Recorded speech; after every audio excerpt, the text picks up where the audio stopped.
So what I'm going to do is I'm going to chat about each of the different integrations and how we can actually go ahead, first of all, now to create a new listing on booking.com. So that uses that property information in SuperControl. So this would mean it's a property that has never been listing on booking.com. You're basically going to go and create a new one. The process of creating a new listing on booking.com, it's got several different stages, as mentioned there in the slide.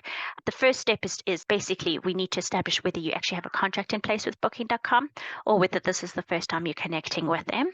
The next step is we need to prepare your property for onboarding. So this is us going through information within your property and seeing that there's key information and setting up cancellation policies, pet policies, and selecting some things like room layout and various options. We then validate and review your data to basically ensure that it meets the minimum requirements that booking.com have for creating a listing. There may be that you have one or two error messages that you need to update and check. And then once those have all been corrected, we then copy the data across from SuperControl to booking.com, and you'll see that there's like a little progress tracker that appears. And then the last step is basically confirming a few details and actually publishing or activating the listing on booking.com. I mentioned in terms of just this is going through each of those different steps that I mentioned before. So the first thing was validating whether you had a signed contract with booking.com. And basically it's agreeing to their terms and conditions for them to actually host. Now, within SuperControl, in order for us to get the permission to create a listing on your behalf, obviously we need to ascertain whether you've got this booking.com contract in place. You may already have an existing booking.com contract, and we can therefore attempt to retrieve it. But sometimes there are limitations in terms of the success rate of actually retrieving this contract information. It does vary once or twice, but you have the option to select that. Or if you're new to booking.com or cannot retrieve an existing contract, we can also initiate the creation and the signing of a new contract as well. If you're new to booking.com and you're actually required to create and sign a new contract, just select that option, and what will happen is that you'll be presented with a form which you need to fill out.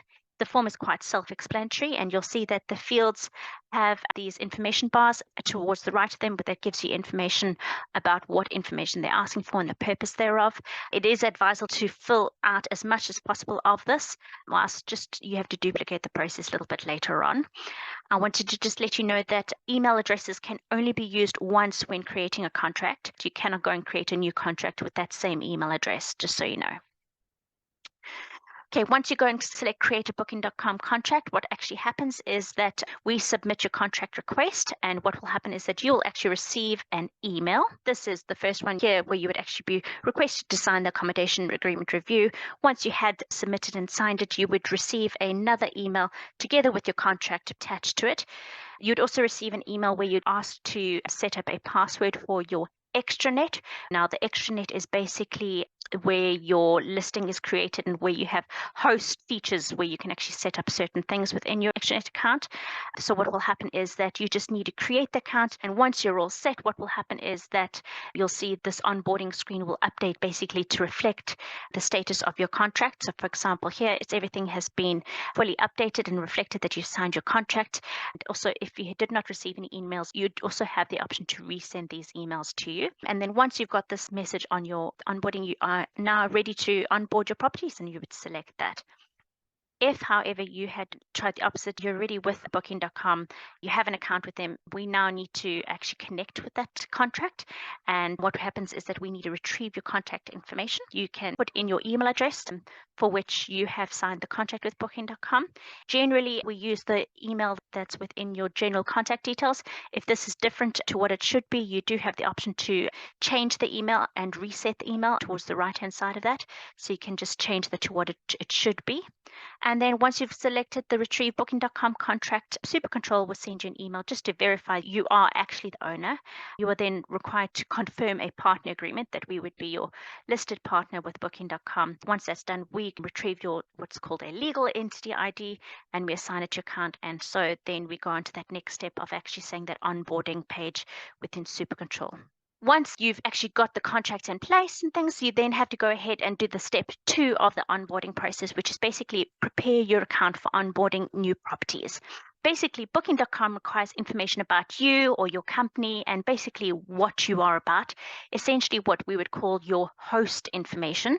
So what happens is that generally a rich host profile is a way to make a good first impression on your visitors. Now, the details of it obviously can be found here at the bottom of your integration page. It's called host information. We suggest that you put in a description that's friendly but professional at the same time. Enter enough personal information basically to show your guests that you're a genuine person, but obviously also at the same time professional enough to prove that you would care about the property and how you'd be treating your guests with respect. You can select whether you have a company profile or as an individual, so you're a private owner. And then also we suggest you add in a host image, and you'll see that it's got recommended minimum sizes for that image. So it could either be your logo or it could be a picture of yourselves as the owners of the property, whatever is preferable for you. And don't forget to select save. So that's just preparing your account for onboarding. So now we have to go ahead and this is the third step, which is actually preparing a particular property for onboarding. Now, in order to onboard it, you need to set some minimum default settings that apply to how you want to receive and manage bookings for your property. So on this Booking.com integration page, you'll see you've got a list of all of your different properties, and you'll see towards the right-hand side of it, you have the option to select property settings. If you select that property settings, you'll be redirected to a settings page that looks similar to this. This information is basically categorized according to the names of these tabs, but you'll see the relevant information is obviously the basic details, addresses, children extra beds, parking, and then the rest of it is not really too relevant. It's just these first four that are very important. Now, within these are options that are related to the policies that provide you with how you would control and manage bookings. And obviously, managing this here all in one place provides you without the additional hassle of actually marketing and administration in two different places. What you'll see is that all of the information that has got a red asterisk towards the left-hand side of it is the essential information. We have to have that in order to create a listing. So you'll see the hotel name, and you have to select, for example, what your cancellation policy is. So what we suggest you do is you go through these first four tabs and make sure that where there's asterisk information, it is all selected and information is selected for it. I'm just going to go over 2 or 3 mentionable ones, essential ones that we need to have information on. And the first thing is we want to let Booking.com know what your policy is for cancellations.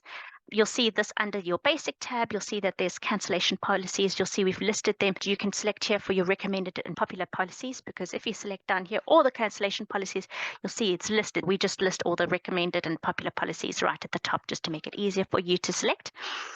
There are other things that you can give and customize, things like your tax policies, your pet policies, for example, key collection options, and property license number, for example. I'm just going to go on to some other information that is needed. Now, on Booking.com, you need to confirm the address of your property. So you'll see that under addresses, you've got physical, invoice, and company. So physical would be the actual property's address. You also need to confirm what address must be on invoices. And if you're a company, you can select those information, and you can select if they're different or if they're all the same. Now, very important is that you need to make sure that your property settings for that property actually reflect your location, but specifically they have a longitude and a latitude set. So there's a latitude and the longitude. So they will draw that information directly from geolocation in your property settings. You can also have the option to select a floor space as well as your property arrival and departure times. Those are all found within your property settings page. In terms of further information that Booking.com need to know, they basically need to know the number of each type of room you have available within your property for use by the guests. For bedrooms, Booking.com need to specifically know the room layout and the makeup of each bedroom. By this, what I mean is that within your property settings, you can click on the rooms, and you'll see that you list obviously how many living rooms, bedrooms, and bathrooms you have. But if you specifically click this configuration tab here, it opens up a new one where you can actually select what type of bed and what bed layout is available, like what sleeping arrangements are available for each of those bedrooms. In terms of Booking.com, they have a minimum of 3 photos requirement for onboarding, but we do, however, recommend that you add lots of quality eye-catching imagery, basically because these would pull your guest in and make them want to pay attention to and book your properties. We also suggest that you try and keep these photos relatable. Another thing that is required is that there's a minimum of 3 amenities. So it's 3 amenities and 3 photos need to be mapped.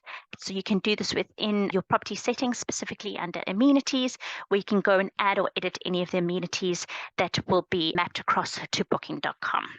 Once you've actually gone ahead and prepared your property as and done this property settings for onboarding, there's this great tab, select start. And what happens is that you'll see there's a little bit of a progress tracker that goes through underneath. And what happens is that it's now going to return any information that we see has not met the minimum requirements. So you'll see, for example, in this case, you need to configure booking.com property settings. What happens is it gives you a handy link where to go ahead and correct those details that are still required. So you'll see if you have any errors like this, just select the link towards the right-hand side of it, correct whatever information is needed, and then select save and come back. And you'll see that there's an option to revalidate your property once you've gone ahead and connected all of that. And then what will happen is that this progress bar, sorry, you'll see I'm only showing the start and the build in progress, but it will go along as soon as you've revalidated and supplied all the relevant information. And eventually it will move all the way across to ready to open, which basically means that your listing is populated on booking.com. You just need to select to make the listing live and bookable on booking.com. So you need to select activate on it. And then your listing is live on booking.com and ready to get bookings through and manage them through your SuperControl account.